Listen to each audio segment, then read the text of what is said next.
pour Pékin. Dossier du sanctuaire Yasukuni.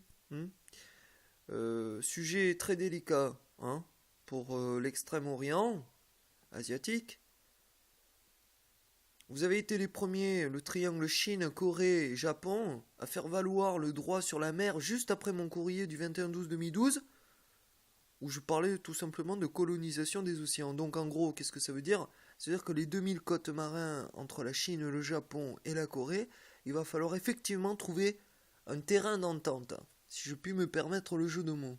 Donc je demande à Pékin, qui a le bassin, les reins, les épaules beaucoup plus solides que le Japon, voilà, parce que les Japonais ils sont des millions, la Chine ils sont 1,3 milliard quoi. Donc gérer 1,3 milliard d'humains, de cerveau, de cœur, de zizi, versus gérer comme en France 65 millions de cerveaux, parfois je me demande si les Français certains s'en servent, de zizi ouais comme des SK, de cœur, oui, un peuple contradictoire, mais pas plus que la Corée, ou le Japon, ou la Chine, ou les Américains. Hein.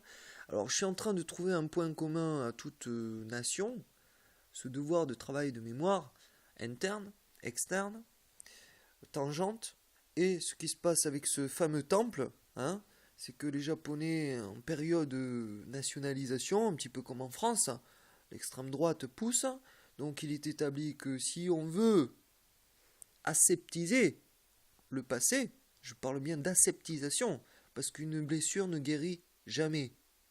Une maladie soignée n'est que soignée que temporairement. Il faut comprendre pourquoi la personne est tombée malade pour pouvoir la soigner, sans oublier jamais que la guérison est une illusion de l'esprit, tout comme la maladie. Donc, je fais une étude comparative, une modélisation des pathologies individuelles, sociales et anthropologiques. Donc vous êtes au courant depuis 2005, BRICS, bref, depuis 2010, il fallait surtout pas faire cette erreur. Les francs-maçons, ils ont une dette envers moi, et je me sers de cette dette actuellement. Parce que ce sont bien les francs-maçons, les otanistes, les Américains qui m'ont foutu au trou en 2010 pour me faire payer l'accord et les partenariats multilatéraux 2005-2009, projet Gaïa, les accords scientifiques. Et BRICS, on me le fait payer en 2010. Bon, tout le monde a compris que c'est un piège, un Gambi, où ils ont tous... bref, ce qui m'a permis une position dominante en 2012. Et voyez le résultat, 2013. Affaire Snowden, clash, G20. Affaire Crimée, clash, G8. Et je vais pas m'arrêter là. Hein. 2015, ça va être clash, G5. Et 2016, avec l'arrivée d'Hillary Clinton, je vais faire sauter de l'équation l'Allemagne dans le G5 plus 1. Donc clash, G5 plus 1. Avec l'axe Hillary Clinton, Mohamed VI, François I, les petits Suisses, Angela ma femme, et Poutine mon papa. Et en équilibre, Algérie, Chine, Égypte, Russie, Japon. Donc, je reviens au temple.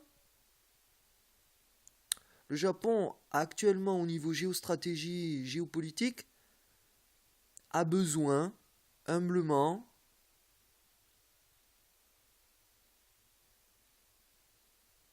de la tolérance de Pékin au niveau historico-affectif. Voilà. Parce que c'est bien de ça dont il s'agit. Or, la Chine actuellement a les reins, les épaules et le cerveau et le cœur suffisamment assez solides pour être un peu plus coulant sur le Japon. Voilà. Et n'oubliez pas, Pékin, que c'est pas parce que j'aime le Japon que je déteste la Corée et que je déteste la Chine. N'oubliez pas, mon testament est clair, je n'ai pas choisi le Japon ni la Corée pour autopsier mon corps si je disparaissais, Mais Pékin